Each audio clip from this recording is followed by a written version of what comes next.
எல்லாருக்கும் வணக்கம். பாட்டி கைப்பக்குவம். இன்றைக்கி சுக்கு மிளகு குழம்பு வைக்கிறேன். அது எப்படி வைக்கிறேன்னு காமிக்கிறேன் வாங்க.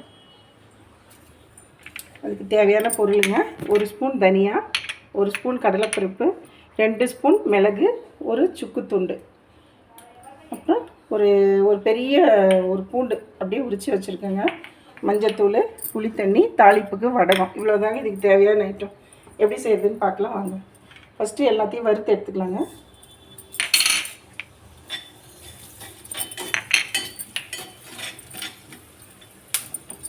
சுக்கு மட்டும் கொஞ்சம் லேட்டாக தாங்க வறுப்படும், அதனால் அதிலே போட்டேன்.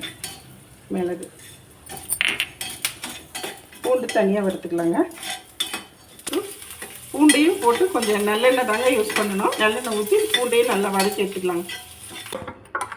இப்போ நான் எல்லாத்தையும் அரைச்சிட்டு வந்துட்டேங்க. உப்பு, புளி, மிளகாத்தூள் போடக்கூடாதுங்க. மஞ்சத்தூள் போட்டு எல்லாம் இப்போ நான் அரைச்சிட்டு வந்த இதை கலக்கிட்டேங்க. அடுத்து தாளிப்புக்கு வடகம் போட்டுக்கலாங்க. அது பொரிஞ்சிருந்தோம், இதை ஊற்றிடலாங்க. இது நல்லா தேன் மாதிரி சுண்டி வந்தோடனே ஆஃப் பண்ணிடுறேங்க. ஆஃப் பண்ணிட்டு உங்களுக்கு காமிக்கிறேன். இப்போது சுக்கு மிளகு குழம்பு ரெடி ஆகிடுச்சுங்க. பூண்டெல்லாம் ஏன் நான் அரைச்சி போட்டேன்னா குழந்தைங்களாம் எடுத்து வச்சு சாப்பிட மாட்டாங்க, இப்படியே ஊற்றின்னு சாப்பிடுவாங்க. மழை காலம் இது, வாரத்தில் ஒருக்க செஞ்சு சாப்பிட்டு பார்த்துட்டு கமெண்டில் எனக்கு எப்படி இருக்குன்னு சொல்லுங்கள். வணக்கம்.